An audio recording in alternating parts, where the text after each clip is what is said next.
അവിടെ വെച്ചോ, ചായ കുടിച്ചോ. മുതലാളി മോളെ കല്യാണമുണ്ട്. മോളെ കല്യാണം ഉണ്ടല്ലേ? ഒരു കാര്യം ചെയ്യ്, ഇതുകൂടി വെച്ചോ.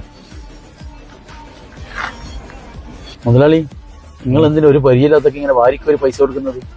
എനിക്ക് കറക്റ്റ് ശമ്പളം ചെയ്യുന്നില്ലേ? നീ ഭാരിച്ച കാര്യം നോക്കണ്ട, എന്റെ പണി എടുത്ത് ഡ്രൈവ് ചെയ്യ്. ശരി മുതലാളി. ഡ്രൈവർ സൺറൂഫ് തുറക്കൂ. മുതലാളി മഴക്കാലല്ലേ, വെള്ളം ഉള്ളിൽ കയറില്ല, വണ്ടി മോശമായി പോയില്ലേ? വണ്ടിയിൽ വെള്ളം കയറിക്കാനാല് ഞാൻ വേറെ വണ്ടി വാങ്ങും. നീ എന്റെ വണ്ടി എടുത്തേ. ഓക്കെ, സൺറൂഫ് ഓണക്ക്. മുതലാളി ബട്ടൺ എന്താ കംപ്ലൈന്റ് മുതലാളി? ഇത് തുറക്കാൻ പറ്റുന്നില്ല എനിക്ക്. എന്ത് ഇന്നലെ ഡ്രൈവർ ആക്കിയ മാറ്. ഇങ്ങനാക്ക്, ഇങ്ങനെയാക്ക്, ഇങ്ങനെ ആക്കടാ, ഇങ്ങനെ.